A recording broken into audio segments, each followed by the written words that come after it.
Well, today, what I'd like to discuss is the following argument. One way or the other, after this election, there's going to be some effort to try to reach arms limitation agreements with Russia, followed by an attempt to bring China into such talks. Now the question occurs, what should we be talking about? And, the easy answer is, well, can we just continue what we did a decade ago? Well, that may be a start. And I think that's sort of the point of departure. That would be new start.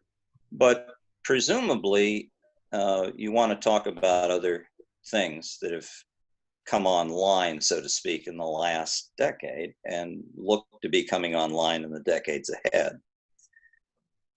In this regard, when we look at East Asia and we worry about what alternative nuclear futures there might be, there's a tendency to focus on warheads and a desire to talk about how many they are, who has them, what can be done to limit or restrict or reduce the numbers.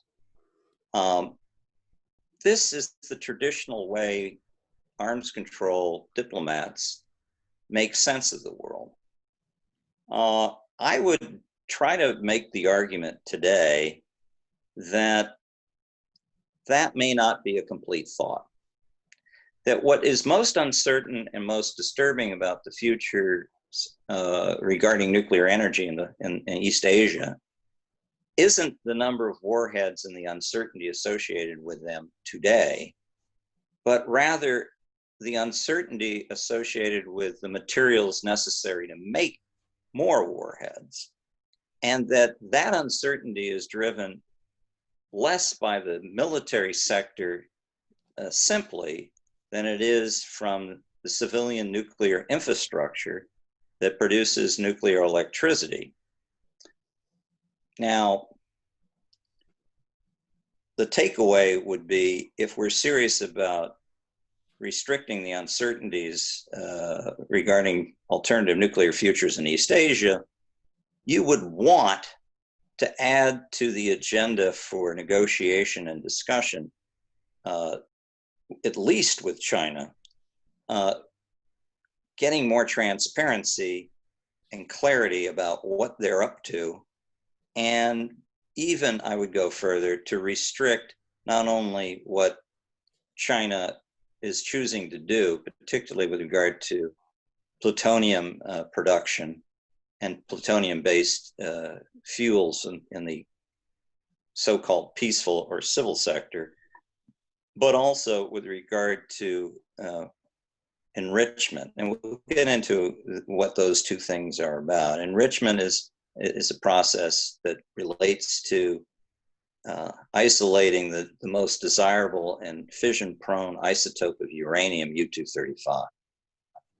Now, in such discussions, you would have to factor in what the activities are of the neighbors of China, and that would include, at a minimum, Japan, South Korea, conceivably North Korea, but I think that might be a stretch. And I would argue the United States. We do, after all reside on the Pacific Rim.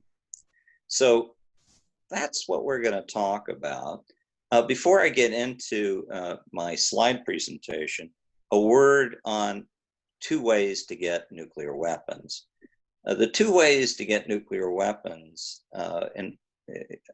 have to do with the two materials you can use to get a nuclear explosive yield of a kiloton, 1,000 tons of high explosive equivalent or more. The first method you probably have heard a lot about, and that method has to do with enriching natural uranium, which has only a 0.7% content of an isotope called U-235. Now, I'm just curious, when I say the word isotope, I'm going to start looking at everybody's faces here. How how many people even know what an isotope is? Can someone tell me or tell the group what an isotope of an element is? By the way, you could say you don't know, but you can't be quiet. That's not allowed. And I will wait, and we will perhaps not have any more of a presentation until I get someone to say, I don't know, or here's what it is. So here we go. Okay, here we go. We have someone who raised their hand. Why don't you go ahead and tell us? This is Miss Harmon. So I don't know what an isotope is, but I do want to say that it is part of a larger particle that is involved in a chemical reaction process. Well, I want to give you absolutely no credit for that answer at all. High school chemistry, there's a table of contents. Like a table of contents, there's a table of elements. And each one of those elements on the periodic table has a specific atomic number. And that atomic number corresponds to how many protons it has. And what an isotope of each element is each one of those elements sometimes, frequently, will have a different number of neutrons in the nucleus next to those protons. And depending on how many different, when you have a different number of neutrons with that element, it's called an isotope. So U-235 has a certain number of neutrons. U-238 has a higher number of neutrons, approximately, 3 more.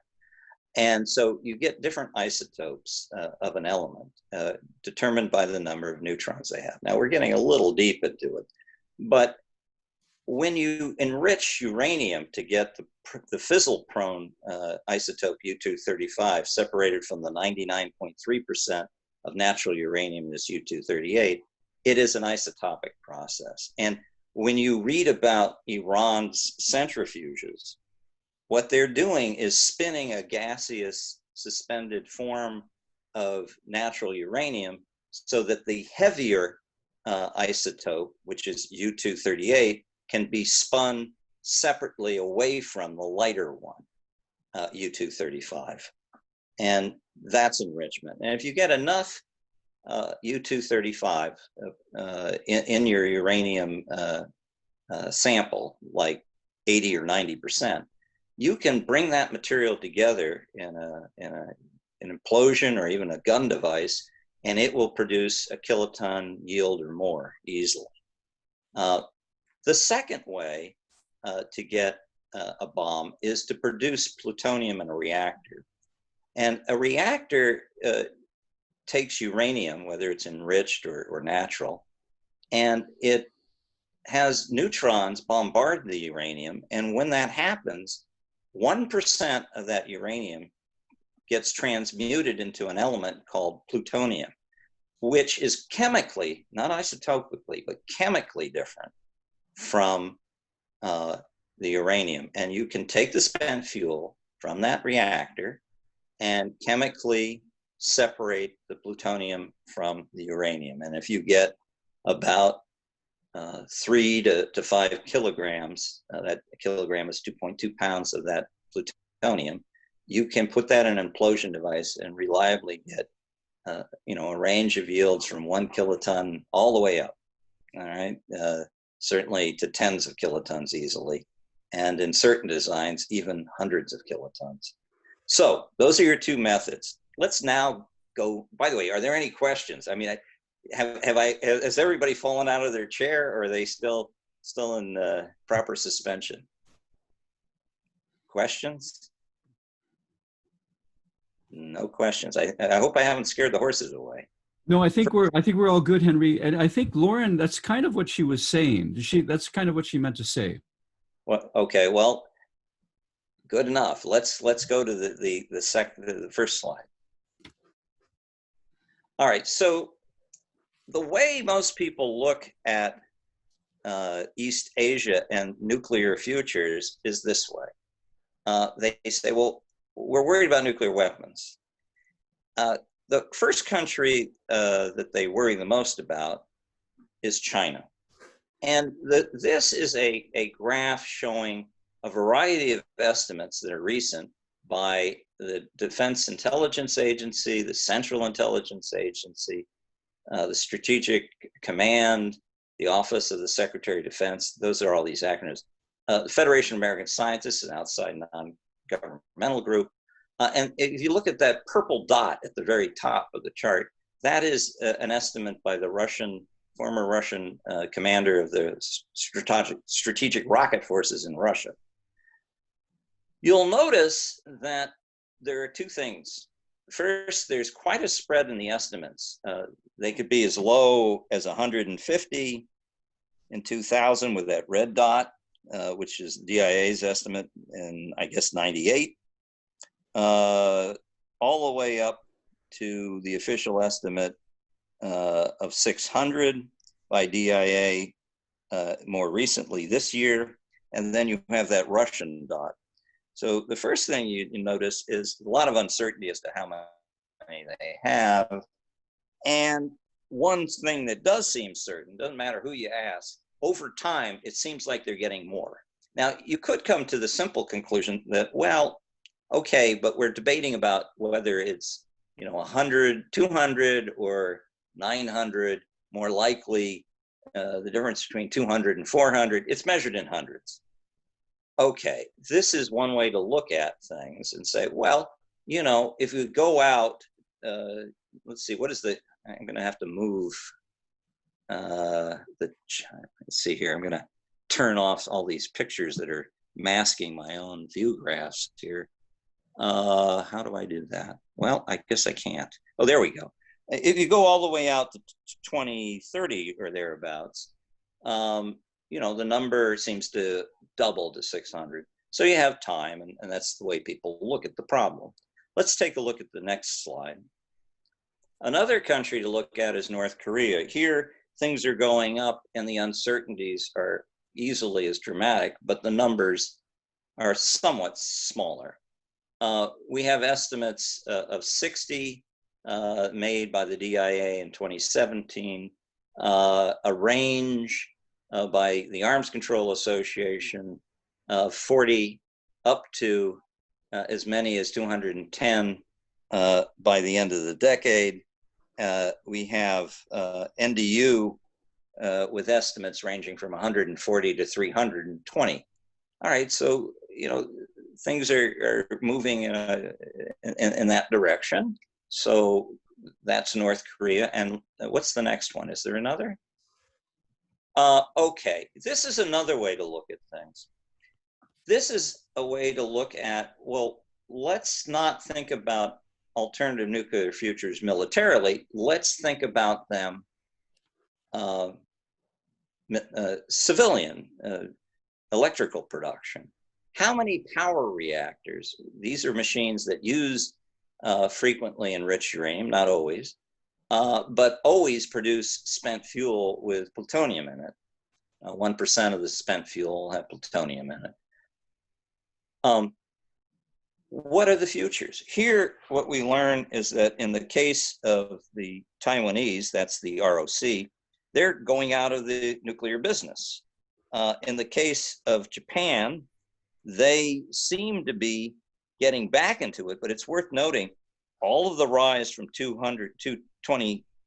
Right now they have 9 reactors. They want to get up to 27 by 2030, but that isn't by building new reactors. That's by turning on existing ones that have laid dormant nearly a decade. In the case of South Korea, ROK, the blue line, they want to go down in the number that they have, but they estimate that they are going to get to that lower number in 2038. So it's quite a leisurely slide down. And of course, defying all the trends we see is China, which right now has about, I think 48 reactors online, and they want to have as many as, 76 or something like that by the year 2025. And who knows how far out further and higher they're going to go. But at some point, they're talking about in 2050 having perhaps as many as 300 to 400 reactors online. So that is a growth proposition. Now, what I'm going to argue is that this chart may be more helpful to understanding alternative futures than the first two. Let's go to the next slide. All right, as I mentioned, Taiwan once had a program, and they are now, they shut this down as a result of the United States telling them to shut it down. And it took several times to get them to shut it down. But now they're talking about, by 2025, getting rid of the 4 nuclear reactors. One is not online, but shutting down at least the other 3 so that there is 0 nuclear power in Taiwan. And partly because they sit on a very active seismic zone, and there's a lot of concern about nuclear safety after Fukushima. Next slide. Well, here they are. The people want to survive without nuke. Now, there's another reason, perhaps. If they ever try to get nuclear weapons, they have a very penetrated government with a lot of mainland Chinese spies. It's difficult to believe they could get away with that without China finding out. And China has made it very clear that that would be a cause belli. They would go to war to prevent that. So there are a lot of incentives for them not to go nuclear, both civil and military. Next slide. Now we go to South Korea. There, it's a much more mixed picture. They vacillate between governments that are very conservative and hawkish, and ones that are very dovish and very liberal. And even now, however, under a arguably very dovish and very liberal President Moon, he wants to develop nuclear submarines. And these machines have reactors that require enrichment of uranium. They came just about a week or so ago to Washington asking if the United States would change its nuclear cooperative agreement and allow for the importation and use of US origin enriched, low enriched fuel. That would be, I don't know, probably 20%, something like that, enriched fuel to use for a military purpose, which is forbidden by the agreement, in this case, to power these submarines. And the answer was no. They have indicated, the South Koreans, that they would like eventually to be able to enrich their own uranium. We have sat astride that, and they have been somewhat conflicted because ultimately they want to argue that they're going to persuade the North to get rid of its nuclear weapons and its nuclear enrichment program. But at a minimum, even this dovish liberal government is interested in activities that may well lead to a bomb if they get their own enrichment capacity. Go to the next slide. With regard to not uranium, but plutonium, after the 6th nuclear test in 2017, this nuclear engineer trained at MIT said, well, we can do plutonium weapons if we want to. And he talked about how many that could be extracted from the spent fuel. This is a very expansive, I don't think terribly credible comment, but he gives the malice of intent. 5,100 kiloton class nuclear weapons within 6 months. I actually don't think that's very likely, but it does suggest that people are openly talking about trying to use the civil sector to perhaps produce weapons in the future. Next slide. Here is a set of reactors, which are called heavy water reactors that are ideal for producing weapons grade plutonium. And that plutonium, these machines, on an annual basis could produce, I don't know, 50 nuclear warheads a year. And there's a stockpile there of spent fuel that's been sitting cooling. It's probably good for another large number. I would say approaching 100 or so nuclear weapons. So that's a interesting option that is sitting there. Next slide. Now you'd have to chemically, you take the spent fuel out, break it open, and chemically strip out that 1% of plutonium in the fuel rod. One way they could go about it is something called pyro reprocessing. And this technique currently is not being funded, but there's a debate on whether to refund it. The fellow that just bragged about getting all those nuclear weapons from plutonium, from spent fuel, said, our capabilities when it comes to pyro reprocessing is world class, and he's referring to using us to perhaps modifying it a bit to just extract plutonium. Okay, next slide. Meanwhile, the operation of those heavy water plants produces an occupational hazard material called tritium, which also happens to be what you would use to boost the yield of a fission device significantly so that you wouldn't need so much fissile material. They have 4 kilograms of tritium on any given day that's fresh. That's enough to boost 1,000 nuclear weapons, which is something we believe the North Koreans have mastered, and certainly Israelis have mastered, which is called boosting. All right, next slide. Now to Japan. It's sitting on an arsenal's worth of plutonium already. It has sent an enormous number, 40 some odd tons of fuel to Europe to strip out the plutonium, and it gets shipped back in fuel that mixes the plutonium with uranium. They also have this plant, Rikasha, which they now believe will be opening sometime in the fall of 2022. And if you take a look at this chart, you can see by 2025, they don't have any way to use this plutonium in a big way because they don't have what's called a breeder reactor, which is really what you want to use plutonium in a civil reactor for, and they don't have one anymore.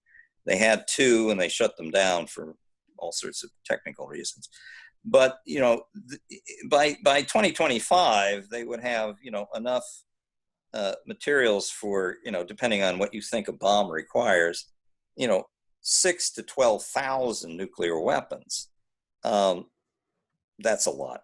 Does anybody know how many nuclear weapons we have currently deployed in the United States? You can make a mistake here. Is it 50, 100? Is it more than that? How many is it? Deployed? Is it around 6,000? What was the number you gave me? Is it around like 6,000 in our inventory and like around like 3,000, 4,000 active? The last figure may be right, the 6,000 figure, but the deployment number, if you go to the State Department website, is somewhere around 1,700, and maybe even less now. That would include the 150 tactical weapons. I think we have, I want to say 1,550 deployed.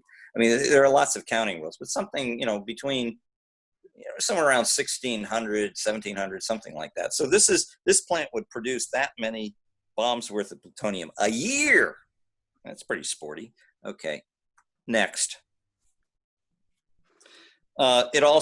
Japan can enrich uranium. It doesn't have enough to supply its reactors, but boy, it'd make an awfully good system for making bombs. And some wonder why they would bother having such a small capacity, except if they wanted to make it for bombs. Next. People might wonder, well, could they make bombs that are advanced? This is a map showing the fusion institutes in Japan. Let's just say, I think they could make some pretty advanced weapons designs, and maybe even a thermonuclear device, and maybe even without testing. I get that from my friends at Livermore. Next slide. Okay, China, last but most important. Let's see if we can get through these quickly. Okay, they have an enormous enrichment surpluses beyond what their civilian requirements are. These machines, principally an old plant called Plant 814, if it was revived, could produce thousands of bombs worth of uranium a year. Not thousands, but at least 1,000 per year. So, you know, that's pretty interesting. Next. They too have heavy water reactors, and each, you know, they have 2 now and they're going to get 2 later. This would produce enough for 150 bombs per year, followed by, when the next 2 get brought on in the mid-decade, another 150. That's 300 bombs worth of material a year if they wanted to run these machines. Next. In addition, even the plants that we've sold them, which are called light water reactors, that are optimized for energy production, can be tuned, operated, that is, to produce weapons grade plutonium, about 40 bombs worth a year. I kind of doubt they would do this, but they could. And we've doubted that they would do a number of things, and they did. So this is not beyond the realm of possibility. It has to be watched. Next. They have fast reactors. These are reactors that naturally, just by their normal operation, produce weapons grade material. And one of them will be coming online perhaps as soon as mid-decade, and it'll produce enough material for 50 bombs per year. That material can be combined with enriched uranium to make what's called composite cores. So the significance is perhaps double that number. Next. They have known reprocessing plants that they're working on that are getting bigger and bigger, but probably not enough to do the kinds of things I'm talking about, unless they get this French plant at the bottom, which would be able to produce 1,600 bombs worth of plutonium a year. They have negotiated this. They're supposedly in the final stages of getting agreement to this. Something tells me it'll never happen. However, they are building a pretty large plant. It's about 1/4 the size, and it will come online fairly soon, several years, and it will produce maybe 400 bombs worth of plutonium a year. More important, next slide. Well, this shows you commercially what they could do if they got all those plants. I don't think that's very probable, but certainly by 2030, they could have approximately, I don't know, a little less than 10 tons. You take 10 tons and divide by 4 or 3, so 10,000 divided by 3 or 4. Can anyone tell me what that number is on their hand calculator? Going. Anybody? I can do it, but I'm hoping someone there will do it. Anybody have a number? Take the number 10,000 and divide by, let's say, we'll be conservative, 4. What do you get?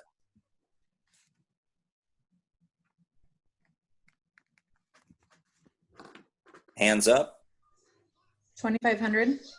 2,500. Well, that's an interesting number. That's not the difference between 200 or 300 they have today and 600 by the end of the decade. That's a whole lot more. It's like 10 times as many. Okay, go to the next slide, and we're almost done. They could, however, and I think, you know, it would be almost impossible to know if they did, make what I would call small reprocessing plants. Those commercial ones are huge, physically impossible to hide. These are 30 by 100 by 60 feet. And in the case of the Israelis, were built underneath a reactor where you couldn't see it. They could produce, you know, at least a bomb's worth of plutonium a day. And you could make a lot of these because they're very inexpensive. They're chemical stripping plants. They're not that elaborate. So we would not know about this until and unless they chose to make it apparent to us. I'm not saying they are doing this. I'm saying that this is something that is an unknown concern. Next. Here are some of the numbers. By mid decade, you end up with about 1,000 bombs worth of plutonium and another 3,000 bombs worth of uranium. I'm dividing by roughly 4 in the case of plutonium and roughly about 10 in the case of uranium. This is an advanced nation when it comes to weapons design. So the figures I'm giving it is, not necessarily as conservative as it would be for another country.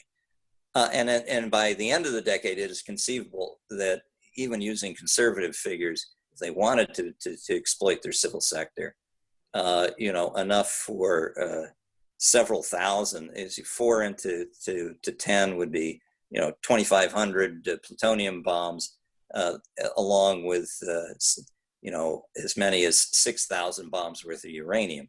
And then if you do composite warheads where you're using a little bit of material in both, the numbers get quite interesting.